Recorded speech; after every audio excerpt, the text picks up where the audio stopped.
Good afternoon, everyone. We're going to get started in just a minute. We're just letting a few more people in, but thank you all for joining us.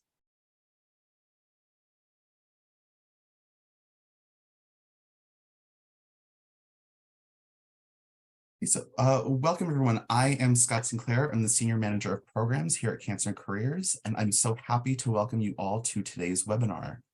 For those of you who are listening in on your phone, please let us know by sending an email to cancerandcareers@cew.org with your name and the phone number that you're dialing in from. That way that we can confirm your attendance and make sure that you have all of the relevant info and materials following the webinar. Cancer and Careers is a national nonprofit and the only program of its kind solely dedicated to empowering and educating people with cancer to thrive in their work environment. All of the programs and services we offer are provided free of charge. Our comprehensive website, available in both English and Spanish, is the heart of everything that we do. There you can find various support services, including our resume review service and access to career coaches. We also offer a collective diary as a place to share feelings, thoughts, and ideas that may help to inspire and validate other visitors to the site. Our educational blog and newsfeed are both rich resources where those who have been diagnosed, their caregivers, employers, and healthcare professionals can stay current on topics related to work and cancer. Additionally, our publication library provides tangible, easy to digest information on working and looking for work after a cancer diagnosis. Titles are available in both English and Spanish, and they can be ordered or downloaded from our website. Again, all free of charge. We also offer a number of free events throughout the year, both hour-long webinars like this one right now, as well as full-day events, and I will be back later to tell you more about those at the end of this presentation. Now, a few things related to accreditation, and for those of you who do not require this info, please bear with me. I'll make this as fast as possible.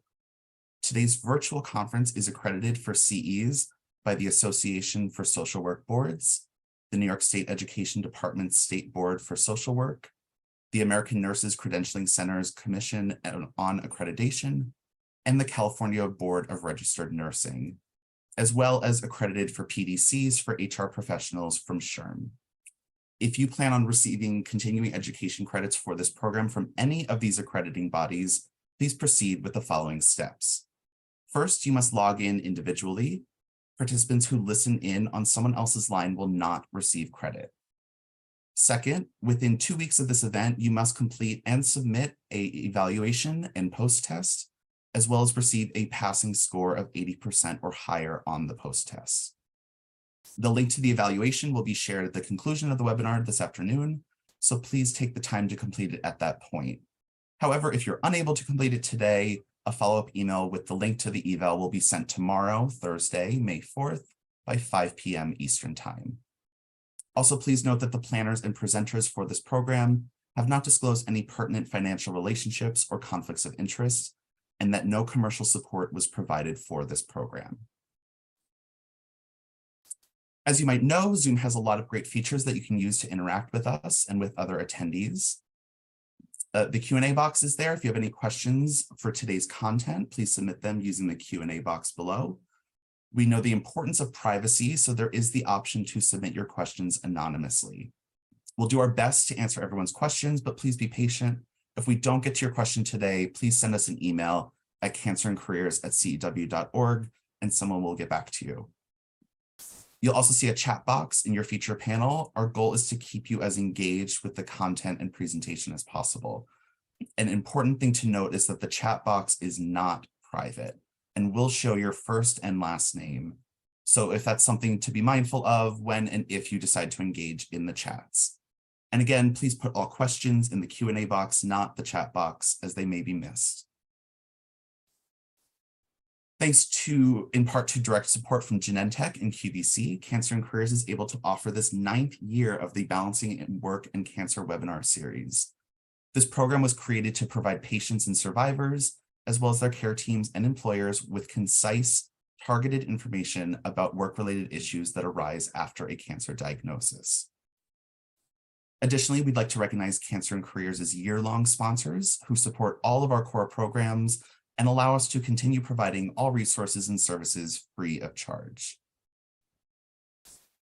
Now, as you know, cancer and cancer-related treatment takes a tremendous physical and mental toll, and it's important that we recognize the potential impact that these changes can have on a person's self-confidence, particularly in the work environment. To help us explore the impact of cancer on self-confidence at work and offer approaches to addressing it, we're delighted to have Dr. Sage Bolte, Chief Philanthropy Officer and President of the Innova Health Foundation, to join us. And Dr. Bolte is the leader in the field of oncology social work. She's also a certified sex therapist, known nationally for her work in sexual health and cancer, and has written or contributed to several peer-reviewed articles and books, including the Oxford textbook, The Handbook for Oncology Social Work. Following the presentation, we'll have time for Q&A, so please drop your questions in the Q&A box. But without further ado, I will hand it over to Sage. Welcome. Thanks so much, Scott. I really appreciate it. And hi, everyone. It is always so great to be back with my friends at Cancer and Careers and to be with you today. And I want to just first say thank you to Cancer and Careers for identifying this as a really important topic to talk about. It's not one that we often see have a spotlight put on it. And so I'm grateful that they recognize that body confidence and body image influence how we show up at work and in our lives as we go through or heal from cancer. So thank you. And thank you for joining me today. I also want to encourage you to put questions in the Q&A. I will do my best to answer them. This is a very intimate conversation often, and so there might be questions that may feel uncomfortable to ask, and I just want to normalize that any question goes with me. I am very willing to go into conversations with people on topics that might otherwise feel uncomfortable, so please know that there's nothing you can ask that I don't look forward to being able to try to answer or at least provide some thoughts or resources on.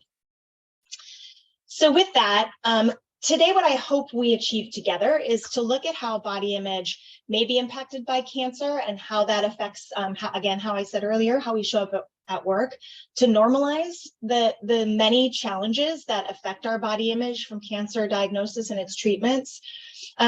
Also understand just the psychological toll that takes on us. What does a negative body image do when we show up to work or in relationships? And hopefully you will walk away, most importantly, with some ways that you might be able to maintain or increase self-confidence while working or returning to work. And for the professionals that have joined us today, I hope you walk away with some additional information or maybe just reinforce the information you have to help support these amazing people we have the great opportunity to support. So first, as I said before, it is so normal, and it's one that we don't talk about a lot. And in similar fashion to our sexual health, it's something that oftentimes it's the last thing that's brought up.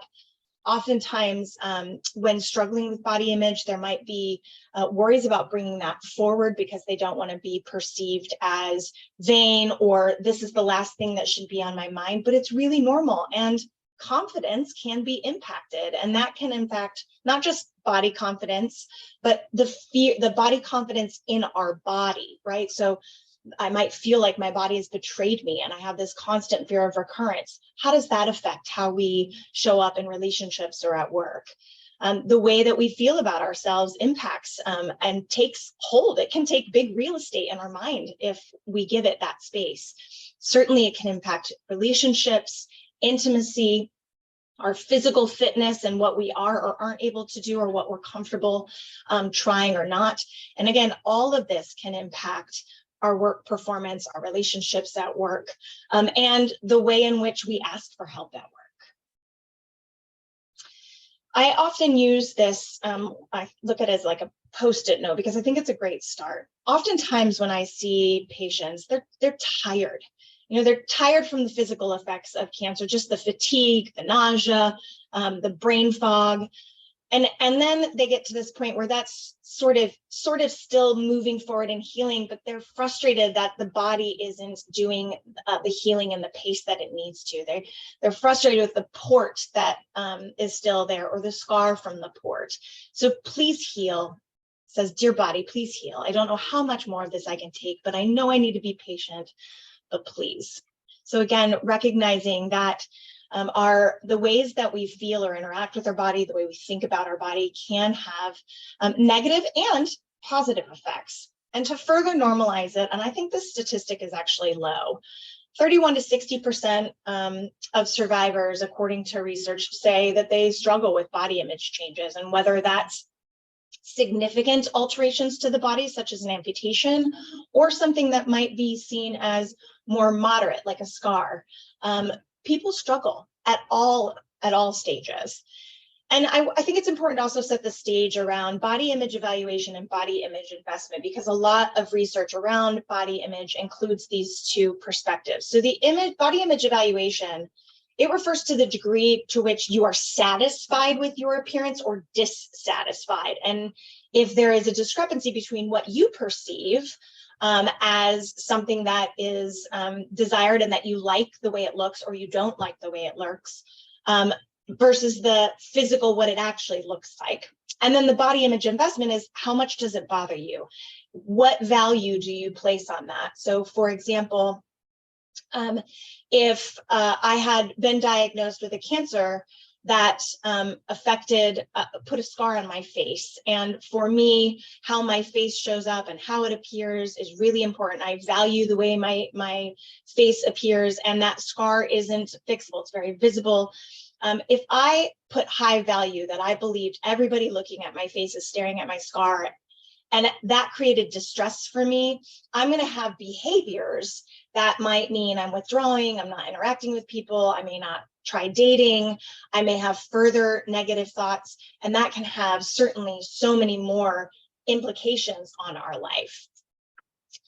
Many survivors, as I said earlier in our conversation, we minimize the body image difficulties due to shame, embarrassment, or guilt.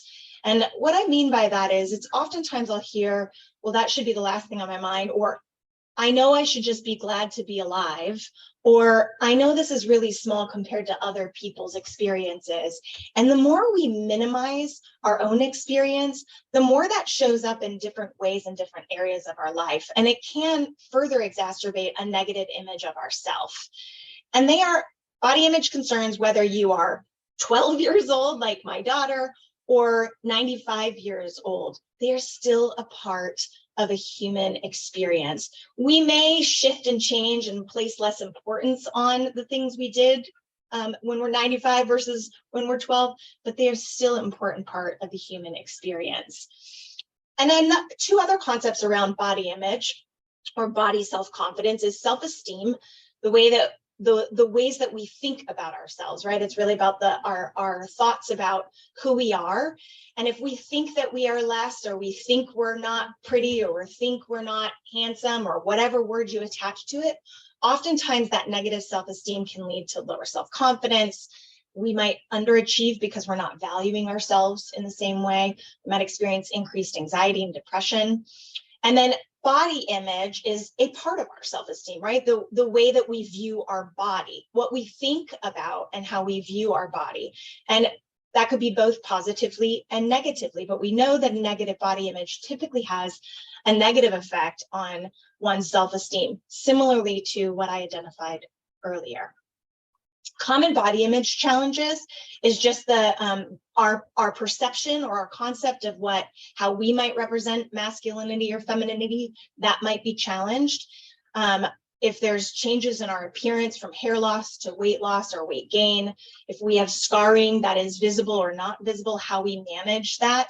If it's not visible, how do we begin to talk about it in our more intimate relationships? If it is visible, how do we minimize it if we feel uncomfortable about it? And always, when things aren't visible, if there's not a visible scar, you might struggle with, do I or do I not disclose, specifically at work or in relationships? And for those who do have visible impact of cancer, you might still wonder, do I need to disclose or do I not? Can I make up another reason for the scar or for my hair loss? So again, all of these are common challenges that people struggle with when diagnosed with cancer. And I point to the masculinity and femininity because oftentimes body image has been more focused related to someone that identifies as a woman versus someone who identifies as a man. And I want to break that myth. Men and women, non-binary individuals, all struggle with body image challenges. I think before we move forward on what we can do about it, I just want to normalize, and maybe for some of you who are struggling, give you some insight so that you can ask for help. If we are struggling with low body image, what makes that worse is when we have unrealistic expectations about treatment outcomes for appearance and our functioning. So if I have a mastectomy and my expectation is that breast will look exactly the same as the other breast, and I go in with that belief system and it comes out and it doesn't, I might really struggle. So going in as well, when we're thinking about our body and assessing our body, what are our expectations? And are those conversations we can have with our clinical treatment team to talk about what should I expect? What can I anticipate? We might notice that we're avoiding viewing ourselves. So people who are really struggling, I've worked with some individuals who keep the lights off after they get out of the shower. They don't unwrap their towel if they're changing in front of a partner or a child. There's constant thinking around how dissatisfied they are with the outcomes of the physical appearance. And that may create preoccupation, constant thinking about it, which distracts from everything else. There might be an avoidance of interactions, work meetings, relationships, and you might have that constant sense of anxiety or depression around specifically how your body looks. All of these are correlated with dysfunctional thoughts, which create maladaptive behaviors and or negative emotions. And I'll give some examples of that shortly. We know that when there is that dysfunctional thinking or preoccupation with our body, that impact doesn't just impact our relationships, our relationship with ourselves or our family, but it can impact our work, whether that's feeling anxious in general, having insecurities about being able to contribute to the workplace, and that may lower our performance. We might withdraw from relationships within the workplace. As I mentioned earlier, you might be wondering, do I disclose or do I not? If you started a job post-cancer treatment, are you feeling self-conscious about something that you're wondering, do I disclose or do I not? I've heard from some that, the chemo fog impacts their ability to really function at the same pace they used to for a period of time. And they struggle with, is this something I disclose or not? Because it starts to take a toll on the way they view themselves.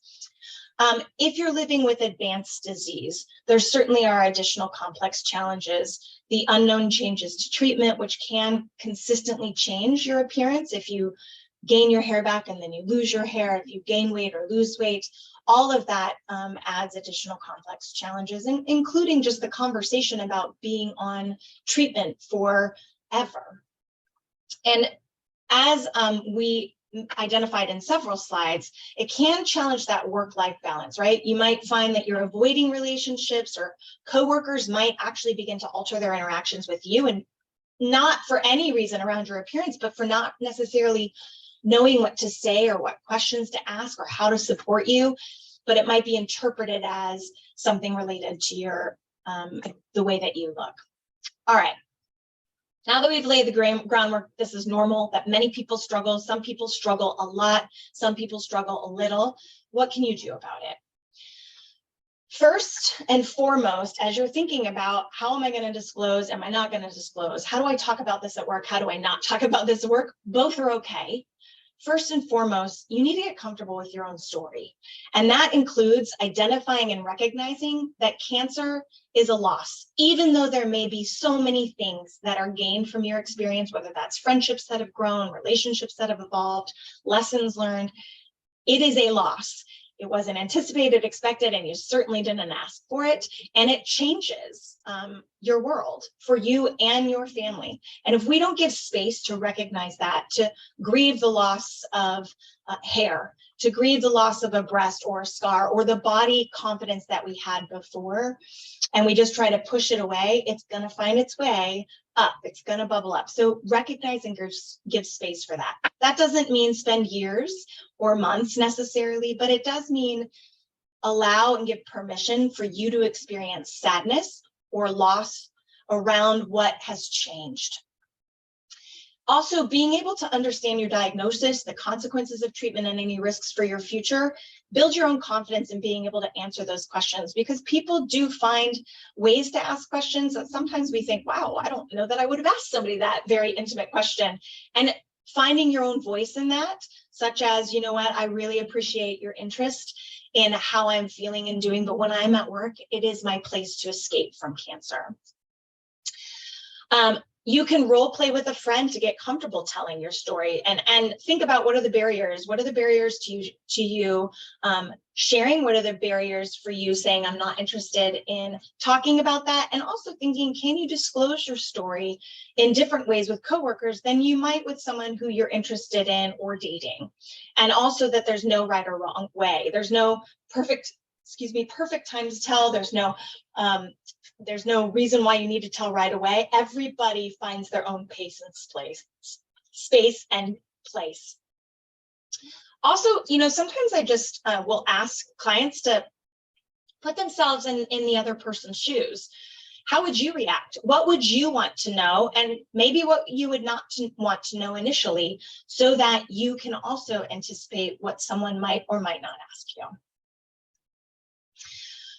We know that one of the things that can influence the way we think and feel about ourselves is also the people around us can contribute to that. Not that people have control over how we feel, but they certainly can influence that. So if you have people in your life, and that includes in your work environment, who when you walk in a room, you feel like you are sucked dry, or they are requiring more from you, and it doesn't feel like it's an equal give and take. And that doesn't mean a boss asking you to get some work done. I mean, relationally, it may be a really good opportunity to reevaluate those relationships, because the things that you have the opportunity to think about after a cancer diagnosis, and the platform or the card you can use is lessons learned through this. And can you use the experience of cancer to get out of some of those toxic relationships? Because what you want is goodness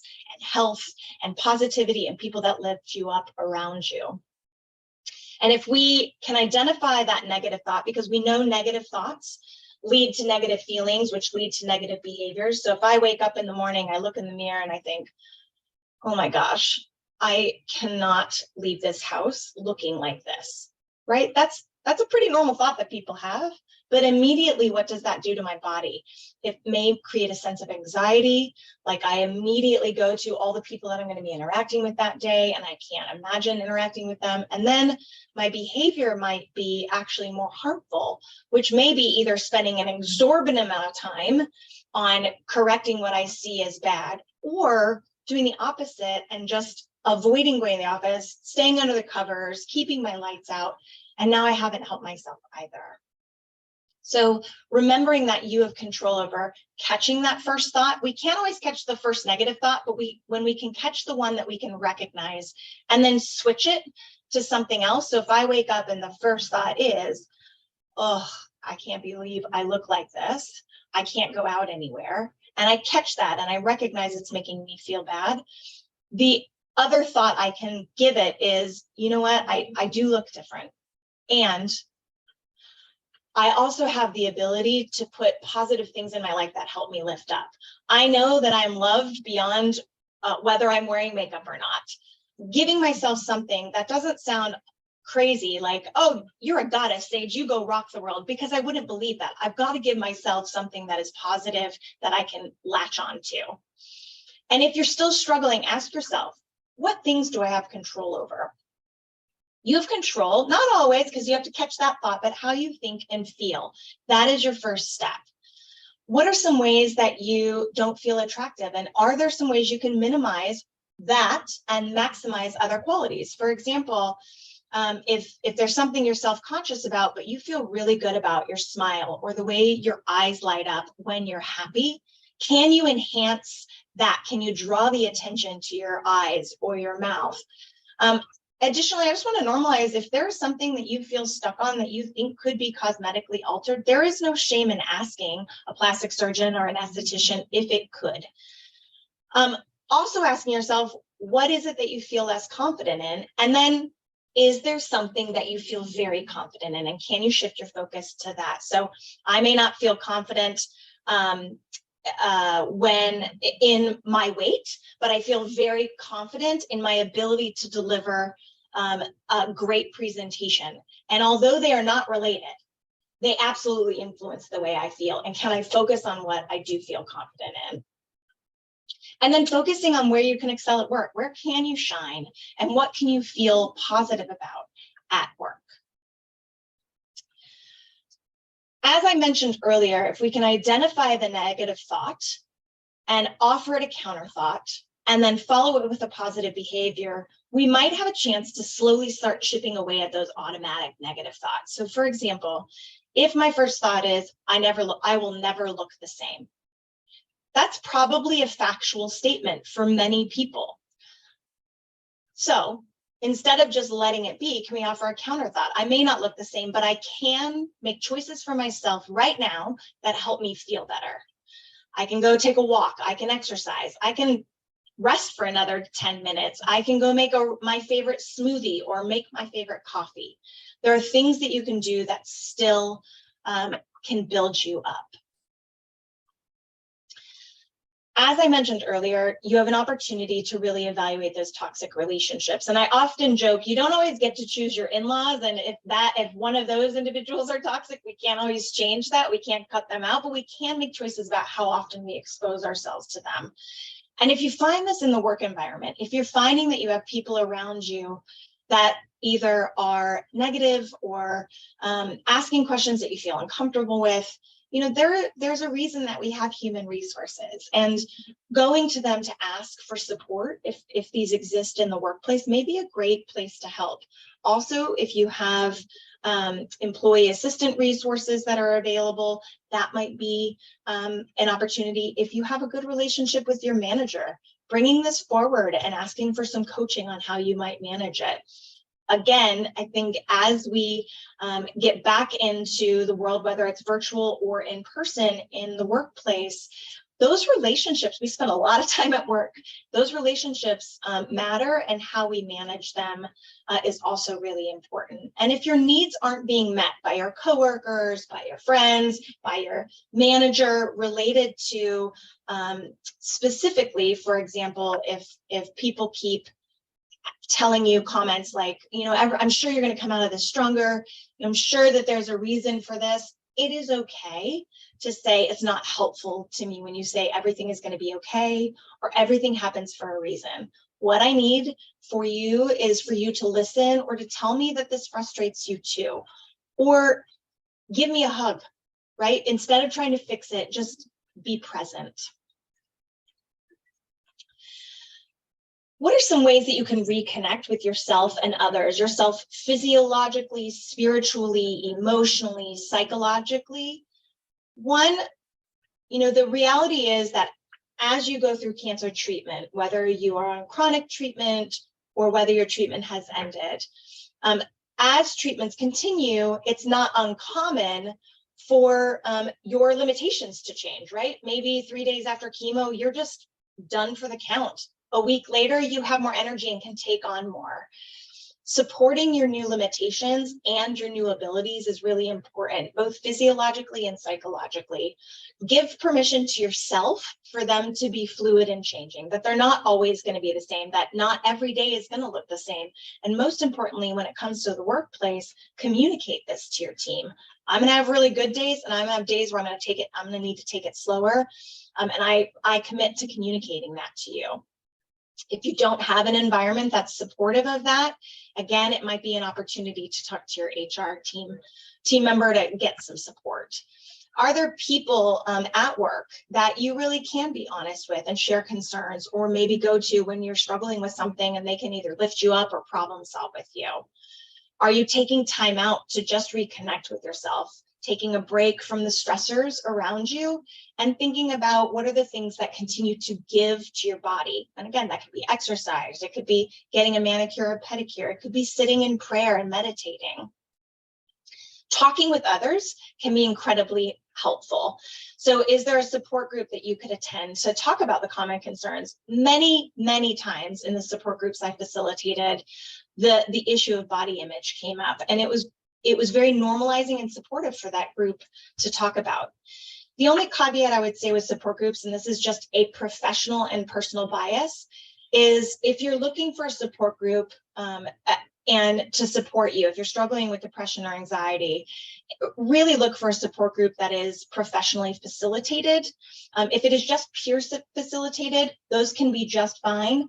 They also, though, if there's not a professional in the room, might provide some information that could create some more angst for you, and may not, but keep that in mind.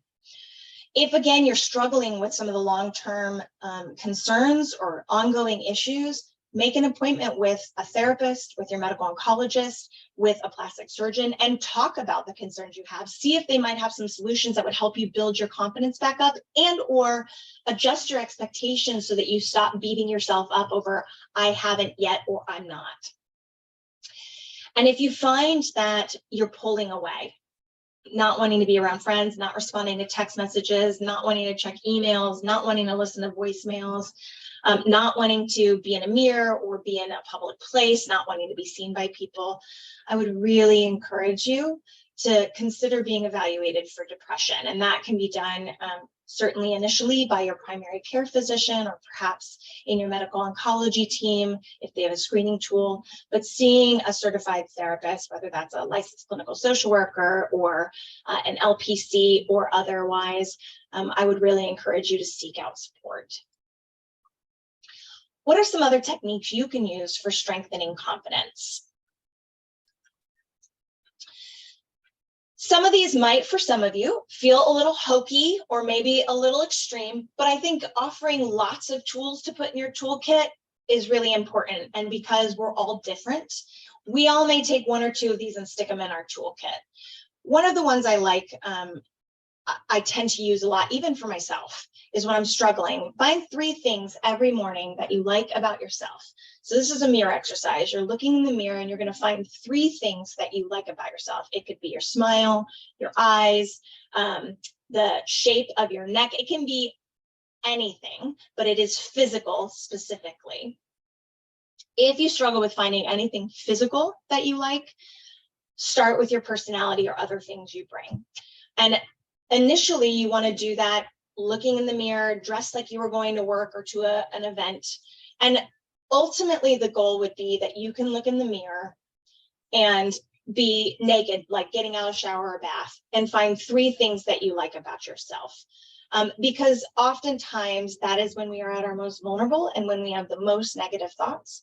And so giving yourself those positives, loving and being gentle and kind with yourself is really important. Practicing affirmations. You can put sticky notes on your mirrors or on your phone to pop up and remind you a couple times a day. Something like, I accept my body and I will do everything I can to love and help it heal. Or my body supports my healing process. Or ask for others. Ask your friends to send you positive affirmations, specifically that are related to your body. And also, just as important as knowing your story and knowing how to communicate your story, get to know your body. As we just mentioned, it may change over time, right? The things that your body feels or is capable of doing may change with time, but get to know your body. When are you feeling at your best? When are you feeling at either your lowest or your most fatigued? And play to that. Know your body so that you can show up your best self in whatever environment you're in. For some, learning to laugh at some of the changes can be incredibly healing. This is not for everyone, but laughter is really healing. And oftentimes people find it very attractive. I am not saying to use it as a way to deflect or degrade yourself or make fun of something so that everybody else's mood is lighter. This truly can be something that, like, can you believe how when hair falls out, it comes in at this, this curly, the curly hair I've always wanted, or I've heard that when my hair grows back, I'm going to have a different color. I've been paying money for that all these years, right? Whatever that might be, it's not to degrade yourself at all. Humor can be just a healing opportunity. We've mentioned surrounding yourself with positive people. And then also, sometimes I think we get so fixated on our physical appearance that we think that's the only thing people see or respond to. And I want you to think about your past relationships, whether they were intimate relationships or just work relationships. The majority of them, probably 99%, other than when you were a teenager, were not based solely on how you look, right? They're based on your personality, your values, your integrity, how you show up. And it's important that we focus on that as well. Doing reality checks with yourself. Is this message really true?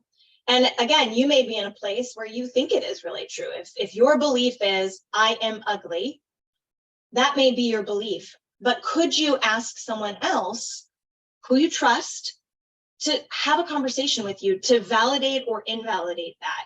The other reality is, if I'm saying I am ugly, I think there's probably a kinder way I could say that to myself. So can I say, instead of just generally, like, I am not happy with this port scar and I don't like the way it makes me feel? That's very different than generalizing I am ugly. Because when we think about that, I am ugly, would another person say this to you? Or would a person say this to another person? And if not, why do I keep reinforcing that with myself? Can I find myself some grace and rethink how I am talking to myself?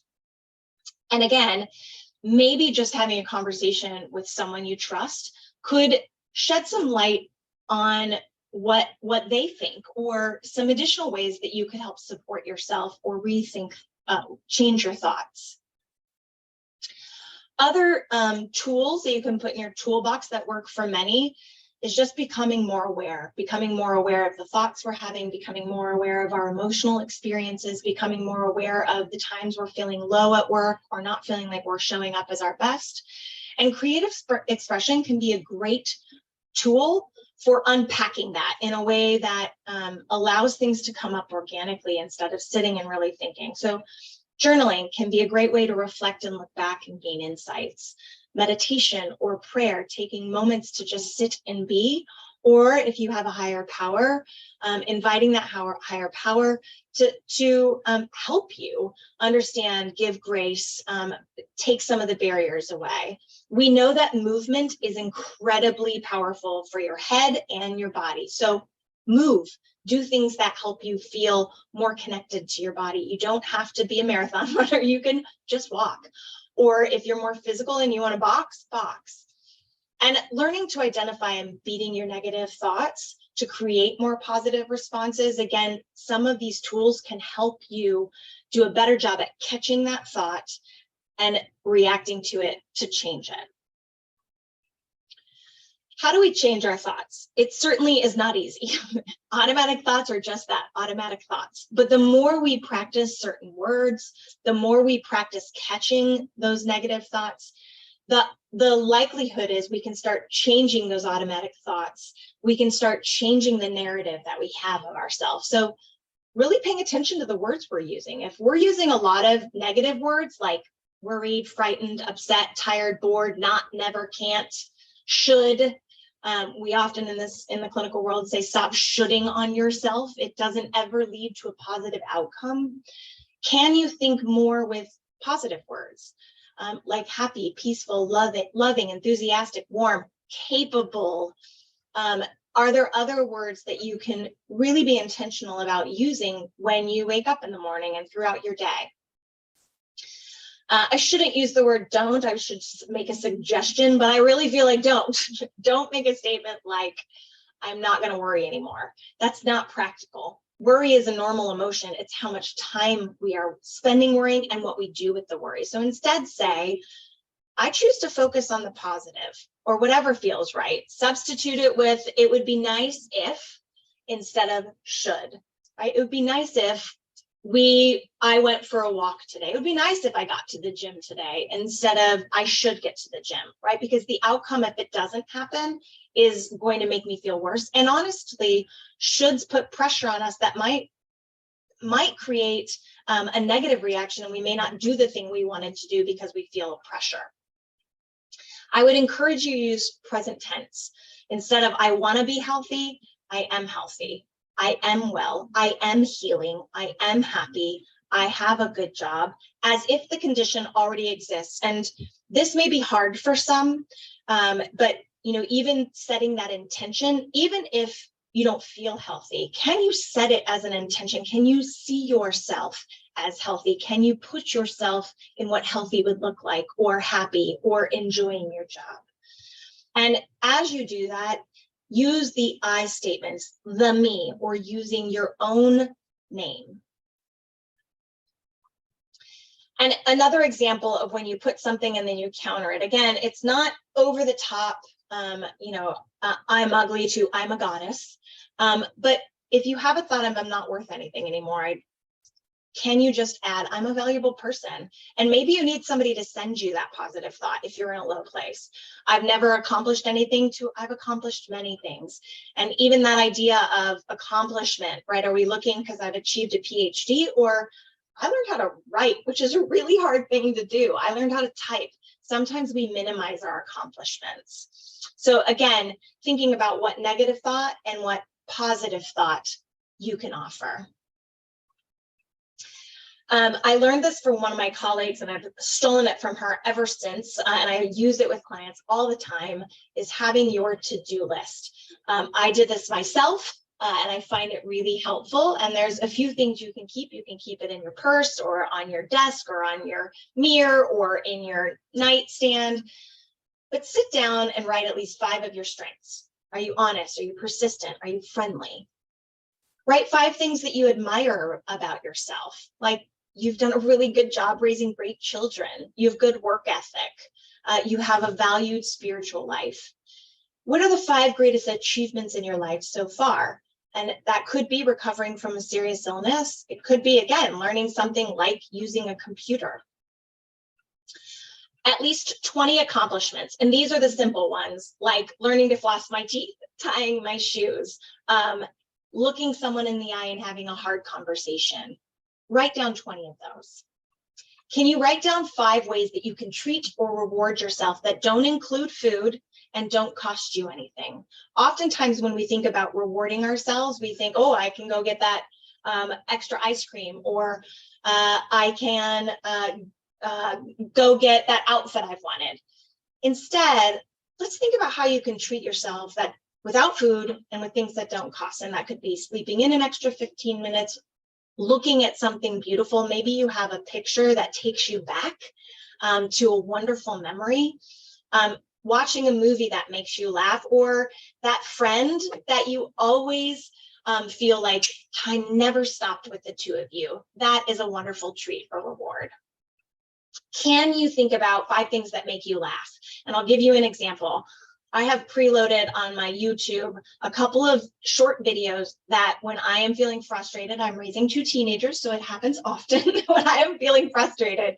Laughter is such a great way to change my mood and allow me to show up for my kids when I need to be a good parent and not get frustrated. So one of them is, as silly as this seems, babies for me, when they laugh, like that giggle that they get, I can't help but start laughing. So what is it that makes you laugh? And can you think about those things and have them available for you? We also know that giving and doing for others is incredibly life-giving. So what are 5 things you could do to help someone? Do you have an aging neighbor that you could just pick up their mail for them every once in a while to help them? Are there 5 things that make you feel good about yourself? And this could be dressing nice just because, putting on that favorite lipstick just because, wearing that sport coat just because, praying or listening to music that makes you feel good about yourself, brings you back to times that you're really well connected to. So helpful. Now, this one, it was more challenging for me. And I find this is hard for a lot of people. The initial assignment was set a timer for 10 minutes, and I found that to be really hard to start with. So here is what I would suggest. Set a timer for 5 minutes, or note the time on your watch or clock. Write your name across the top of a paper, and then I want you to write everything positive and good you can think about yourself. Include special attributes, talents, achievements. This is just for you. There's no judgment. No one else is reading. You're not going to share about it. This is like your brag page. And we don't do it enough, right? We're taught to be humble. We want to raise other people forward. As a leader, I always want to praise the people that are part of my team. But once in a while, we need to go back and really think about, gosh, look at all I've done. Look at who I've become. Look at the kids I've raised. Look at the lives I've impacted, and fold it up and keep it in a safe place to read over and over again. And if you're having a really good day, maybe set that timer for 10 minutes and try it again. I think doing this exercise every year is a great opportunity because it gives you a time to reflect. And lastly, before we open to questions, what does the research say? It says, we know that therapy works for changing the way we think. And so cognitive behavioral therapy interventions, whether it's seeing a therapist and learning the techniques and then continuing them on your own, whether it's having some of those fine-tuning sessions with a therapist, might be some books that help, again, reiterate those cognitive behavioral interventions, the identifying a negative thought, recognizing how it impacts the way we feel, and how it affects our behaviors, and changing and reframing is really helpful. We know there are other psychological interventions that can help, including if you're struggling with your sexual self, psychosexual therapy that can help you get reconnected to your sexual self. If you want to find other modalities of expressive supportive therapy, like we talked about journaling, going to a support group, there are other things that you can do that we've mentioned earlier that can be helpful. Education. Look for information. Information is so important, and how you get information is also important. Would you rather it be in a lecture? Would you like to read it? Do you want to meet one-on-one with someone to learn about how cosmetics can improve appearance? We also know that just doing the things like pedicures, hairdressing, makeup, exercise, focusing on that lotion that makes you feel really good, that those treatment regimens, beauty treatment regimens for all genders can really make a difference, again, just on how we feel about what we're doing to nurture ourselves. And certainly those sensate focused or physical fitness interventions, when we feel better in our body, we show up in a different way. Even something as simple, if you are sitting at a computer right now, and you can stand up. If I stand up, the camera will lose me. One of the best ways, if you're feeling low or unconfident, if you can't stand up and do what I call the Wonder Woman pose, or the superhero pose, stand up, put your arms, I can sort of do it like this, put your arms on your hips and put your chest out, right? Like you're really proud. And keep your feet, ground them into the floor, make them feel sturdy and strong. And I want you just to say, I got this. I am capable. I can do hard things.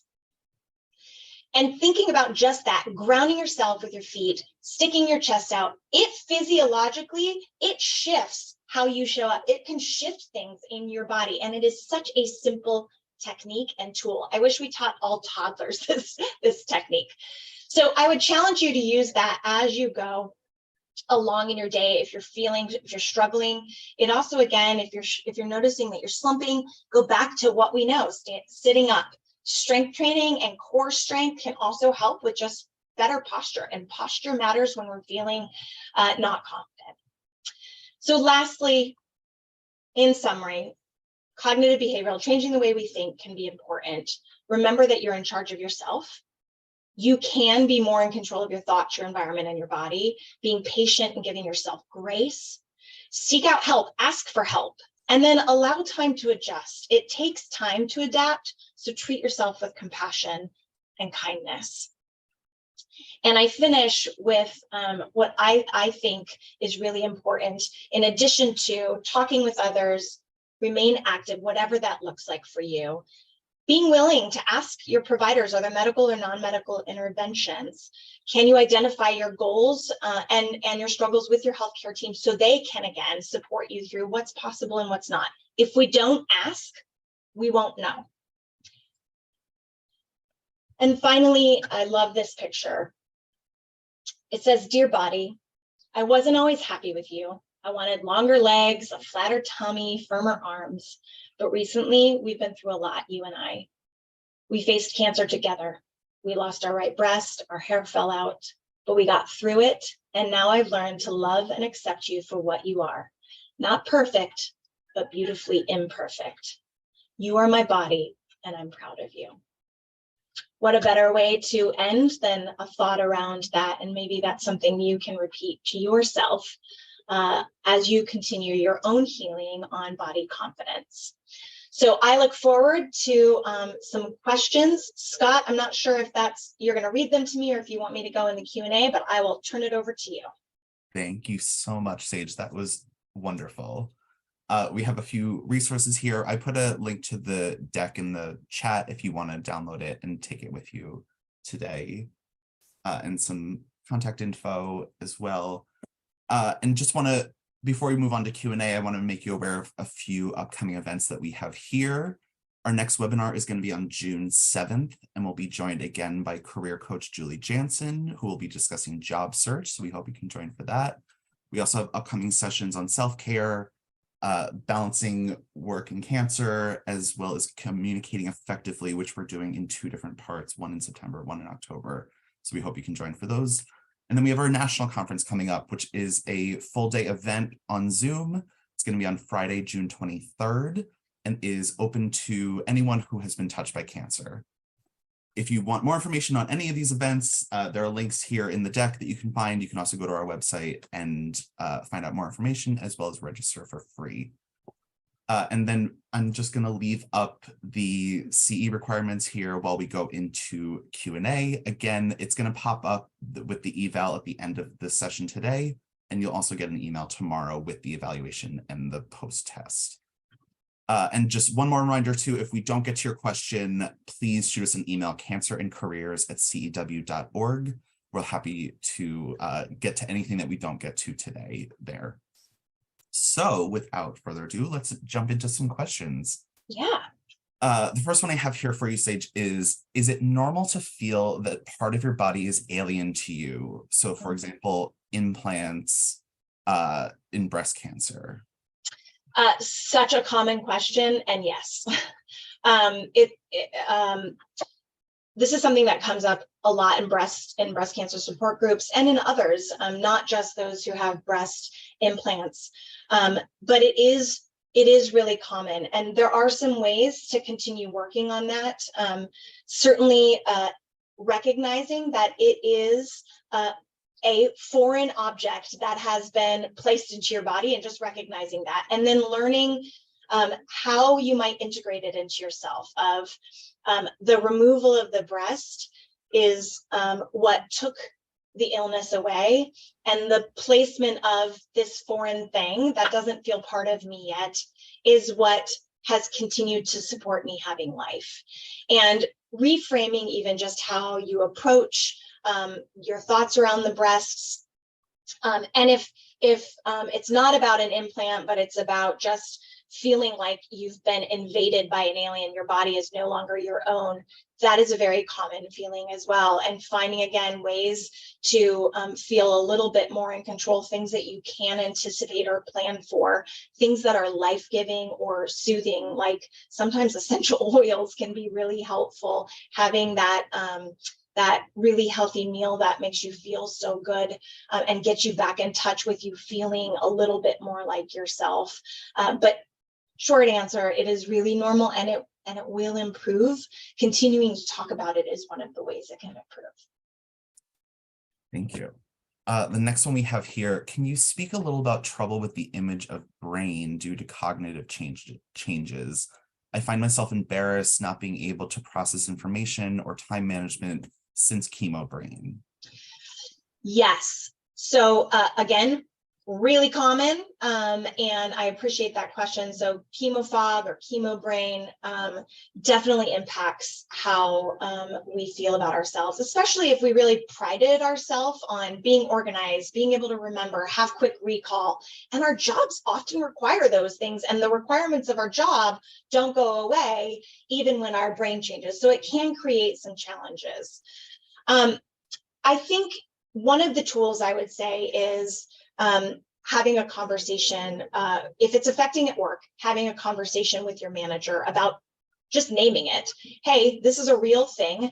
It happens. And actually, Cancer and Careers has some great tools around talking about topics like this with your managers, but have a conversation about what it is and recognizing it and what you need to do to adapt. And maybe that, again, means in the morning, you're clearer, and that's when you're going to work on certain projects that require focus. In the afternoon, you're going to do kind of the mindless emails because you can do that with the fog. Talking to a therapist as well, or even a neuropsychiatrist or psychologist, can also teach you some skills of some basic tracking skills. You might need to develop a different system of remembering than you had in the past, just as your brain heals. And so finding repetition or using your device to help you remember things in ways that works for you would be important. And then if it's affecting your relationships, having an honest conversation about it of, for example, I work a lot with young adults, and many of them say, I'm worried about chemo brain and the way it will affect me dating, because I may not remember what that person told me in the last date. So I will often say, name that. There may be things you tell me that I'm going to ask you again about, and it's not because I don't care or that I'm not listening, but my short-term memory has been impacted. It will improve.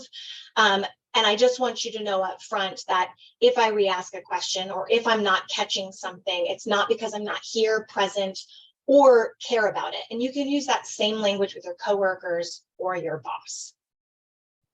Yeah, and like you said, we have a lot of information on our website about chemo brain, brain fog. I'm going to see if Rachel can drop a link into She just did. Okay, great. Perfect. And I'm a big fan of making lists and, crossing things out and, just writing things down and having it in front of me while going throughout the day to stay organized and on top of things, because my brain is mush by 5 o'clock.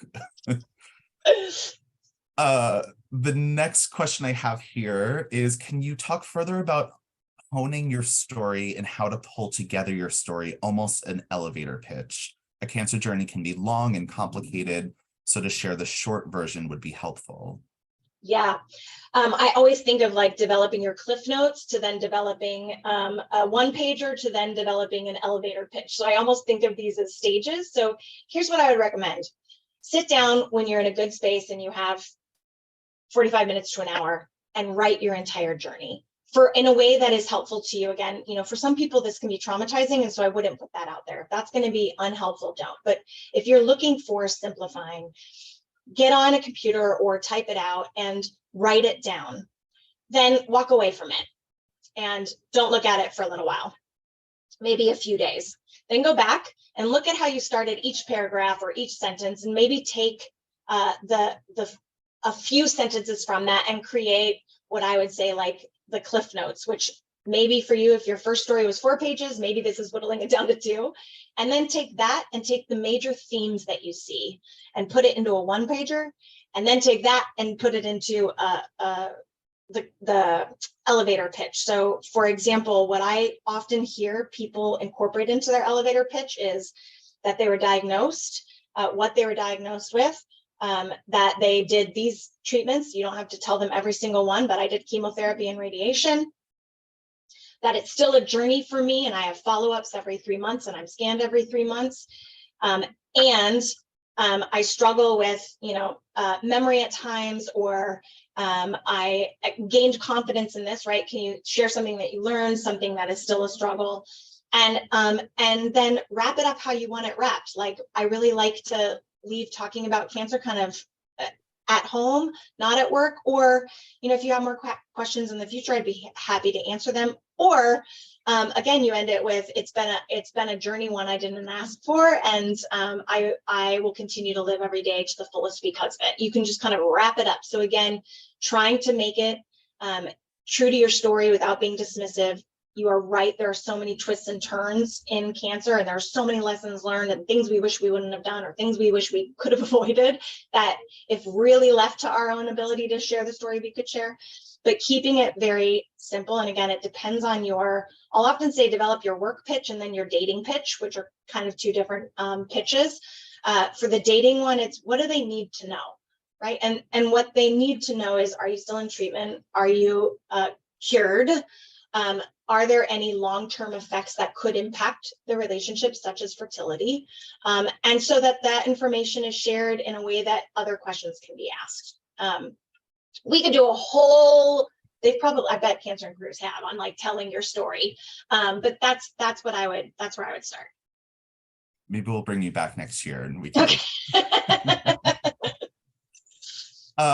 We're almost out of time, so this is going to be our last question. Again, if we couldn't get to your question today, please shoot us an email, cancerandcareers@cew.org, or if you think of something tonight, tomorrow, next week, we're always available for one-on-one support there.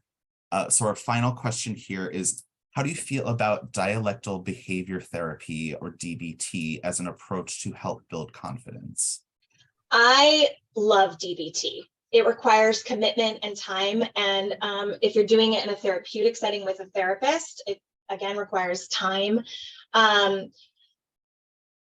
But I think it is an incredible approach. It really leans in on mindfulness. It really leans in on understanding our own physical reactions and where we get in our own way, how we get triggered by other things. DBT is a great tool and resource. There are great books out there on DBT approaches that you can use, but certainly is a fantastic tool in your healing journey from cancer. And again, taking back some of the negative and taking back control over how you react or respond to the changes your body has experienced, or to the comments, sometimes stupid comments people make. So DBT is a great therapeutic tool for many.